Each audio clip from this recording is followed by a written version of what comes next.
Good day, kings and queens. Welcome back to my channel. Today is story time. I'm going to be telling you how I met my husband. It's a very interesting topic. You are going to enjoy it, so stay tuned.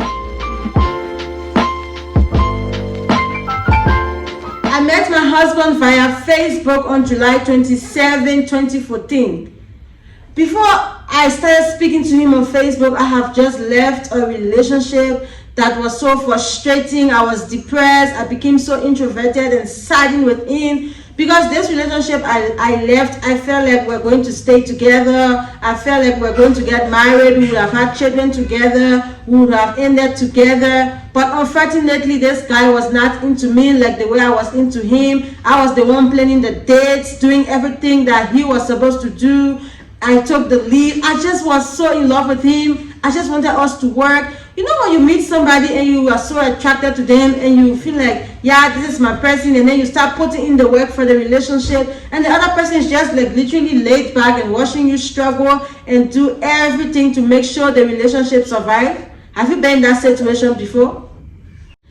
Yes, that was my situation before I met my husband. So when he started chatting with me on Facebook, I remember the first message he sent to me was, "Hi, beautiful." I was like, it's just one of those things. I'm not trying to chat with anybody. I know, like, I just left a very hard relationship. I'm not trying to get into one anytime soon.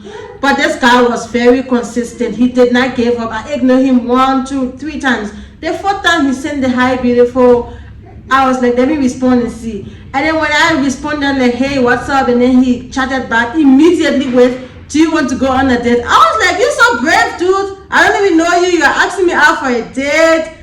I mean, like, he was so straightforward. He did not try to beat around the bush. Went straight in for a date. So I went back to my cousin. I hinted her like, "Girl, somebody's inviting me for a date, but I don't feel like going out. I don't want to dress up." I was still depressed and down from my breakup. She's like, "Wake up. You cannot sleep in this bedroom the whole day. Go out and eat and meet people and see places that you've never seen before." So I went back to him. I'm like, "Yeah, let's hang out. Let's go for a date." And then we set the time and then he scheduled. And so we started talking and talking. I think we became friends first before we had a relationship. Because there was a point he stopped talking about relationship and saw that I wasn't in the right frame of mind to discuss those issues. So he wanted to become a friend first. So he was all about taking me out, seeing new places, experimenting new food, new people, like just doing everything. So I became so free with him. I became so happy with him on a friendship level.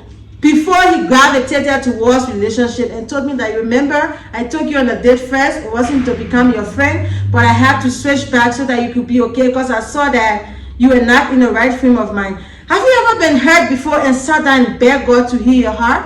That was the place I was when I left my ex-boyfriend. I had to pray and ask God, "Please heal my heart. Please give me peace of mind." I just wanted peace. I didn't want anything else. I just asked God for divine peace because his peace that he gives, it passed all understanding. I prayed and asked God, "Please give me peace inside of my heart." So God really granted my request and gave me peace. So after I came out of that breakup gradually, while my husband back then was my boyfriend, was still by my side, encouraging me, talking to me. He was so consistent. No matter what I was going through, he was still trying to be there for me, trying to ask me if I'm okay, trying to know if I'm just trying to make sure I'm fine. But you know, he could not get into my mind and sort things out. But for the fact that he was there with me, that also gravitated me towards him. Slowly, step by step, we build a very strong emotional connection. I know other people will say that intimacy is very important. Yes, intimacy is important, but building an emotional connection is also very important.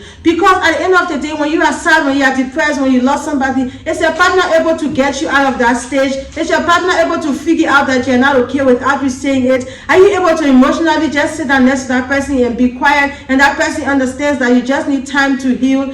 Like, emotional connection is so very important. So we were able to step by step build emotional connection. For 1 whole year, I did not even know where he stayed. I did not want to know, because the first mistake I made with my past relationships where I was always going to their houses. I wanted to see where they live. I wanted to clean for them. I wanted to wash their clothes. I mean, doing wife duties for people who did not even marry me back then. So I told myself, with this new relationship, I'm not going to repeat those mistakes. I'm not going to repeat them. I'm not going to make myself too available. I think I took a step backwards, and then I told myself I just wanted whoever is going to come in my life to be a man. I don't want to oversee their power or try to push them to be who they are not to me. I just want them to go with the flow and let them put forth their power. Let them put forth what they want to bring to this relationship, and I'm just going to follow suit. Just be a woman and enjoy somebody taking care of me. I'm not going to be the one forcing anything. My husband was so consistent. Some days I'll be frustrated for my own reason and push him away. Some days I don't want to talk to him, but he did not go anywhere. He was there. He was there with me. He told me point blank, Pira, it's you that I want to be with, so I'm going to be here with you while you go through your process of depression or heartbreak or whatever. I'm still going to be here.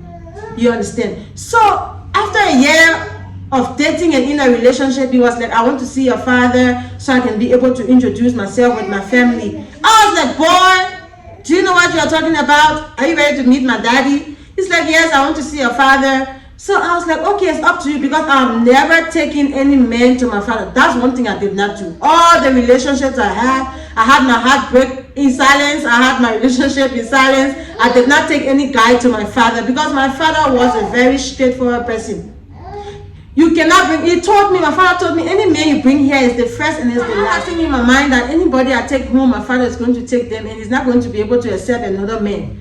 So I did not take anybody to my house. So when my husband told me that he wanted to go and see my daddy, I was like, boy, you are going to be the first person to go meet my daddy. Are you ready for that? He's like, yes, I'm going to go with my family, and then we are going to speak to your father. I was like, okay, I'm not going to take you there. Yes, the address. Take yourself there just in case of anything. You won't say I took you to my house.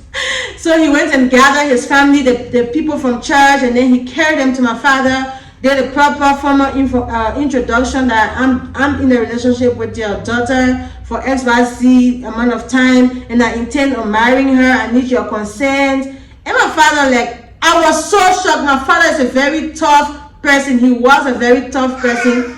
May his soul rest in peace. He was a very tough person. My father immediately agreed that, okay. No, my father, before he agreed, he called me outside. I was in the bedroom. Have you had already tell me, like, you don't want to go to the toilet, but your stomach is just shaking? I was like, whoa, what's going to happen today when these people come in this house?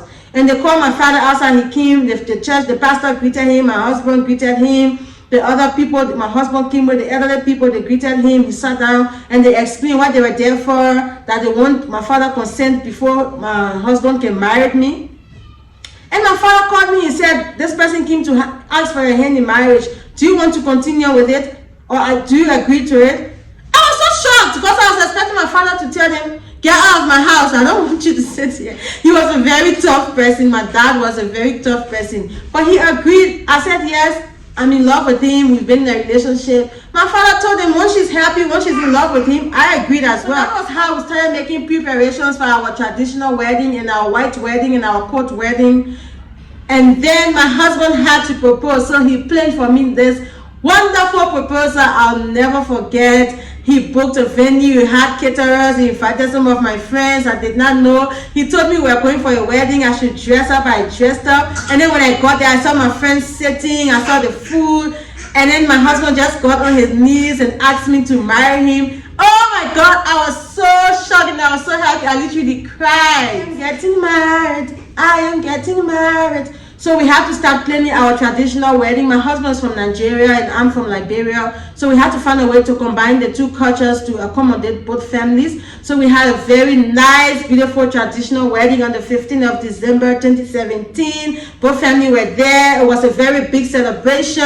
And my white wedding was on the 16th of December 2017 as well. And it was a very beautiful wedding. I enjoyed it. Everybody enjoyed it. All our guests were satisfied.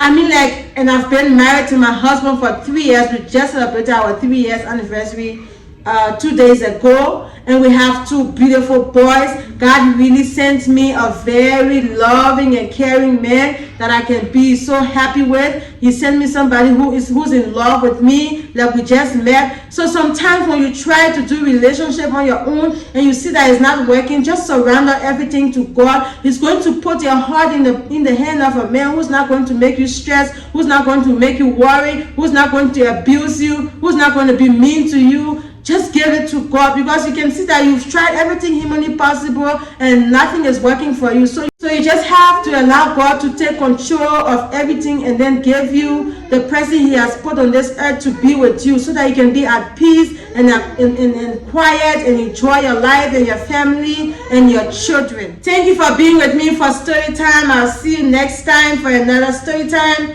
Please like, share, subscribe, and leave me a comment.